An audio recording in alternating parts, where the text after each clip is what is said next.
am Muslim. I am a democratic socialist.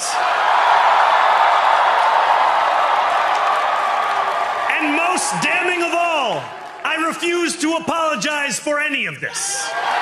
Zohran Mamdani New York മേയറായി. ന്യൂയോർക്കിന്റെ ആദ്യത്തെ മുസ്ലിം സൗത്ത് ഏഷ്യൻ മേയർ.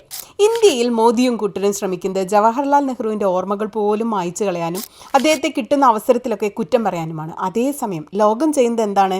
അദ്ദേഹത്തെ കോട്ട് ചെയ്യുന്നു. ജവഹർലാൽ നെഹ്റുവിൻ്റെ 1947 ചരിത്ര പ്രസംഗം. Standing before you, I think of the words of Jawaharlal Nehru. A moment comes but rarely in history when we step out from the old to the new, when an age ends and when the soul of a nation long suppressed finds utterance. Tonight we have stepped out from the old into the new. എന്തായിരുന്നു നെഹ്റുവിന്റെ വരികൾ? അദ്ദേഹത്തിന്റെ ശബ്ദത്തിൽ കേൾക്കാം.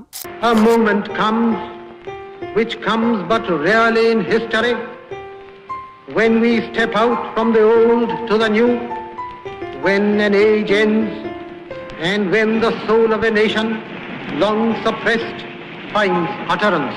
ഇതൊക്കെ കേട്ട് മിത്രങ്ങൾക്ക് മാത്രമല്ല അസ്വസ്ഥതയുള്ളത്. ട്രംപിന് സഹിക്കാൻ കഴിയുന്നില്ല, മോദിക്ക് സഹിക്കാൻ കഴിയുന്നില്ല, ഇസ്രായേലിന് സഹിക്കാൻ കഴിയുന്നില്ല. എന്നാൽ ആരാണ് അദ്ദേഹത്തെ വോട്ട് ചെയ്ത് വിജയിപ്പിച്ചതെന്ന് നോക്കൂ. പ്രധാനമായും സ്ത്രീകൾ, പിന്നെ അമേരിക്കയിലെ ജൂതർ. അതെ, നിരന്തരം ഇസ്രായേലിന്റെ വംശഹത്യക്കെതിരെ സംസാരിക്കുന്ന, ഗസയെ ചേർത്ത് പിടിക്കുന്ന, പലസ്തീൻ സ്വതന്ത്ര രാഷ്ട്രത്തിന് വേണ്ടി നിലകൊള്ളുന്ന മമദാനിക്ക് തന്നെയാണ് അമേരിക്കയിലെ ജൂതർ വോട്ട് ചെയ്ത്. ഇതിനപ്പുറം എനിക്ക് ഇഷ്ടപ്പെട്ട ചില വരികൾ കൂടി മമദാനിയുടെ പ്രസംഗത്തിലുണ്ടായിരുന്നു. New York will remain a city of immigrants, a city built by immigrants, powered by immigrants, and as of tonight, led by an immigrant.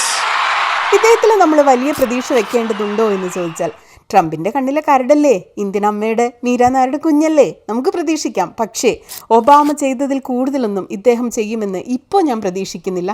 ഇനി എന്തെങ്കിലുമൊക്കെ ചെയ്യുകയാണെങ്കിൽ അപ്പോൾ നമുക്ക് ആർത്ത് വിളിച്ച് കൈയടിക്കാം അല്ലേ? നിങ്ങളുടെ അഭിപ്രായം എന്താണ്?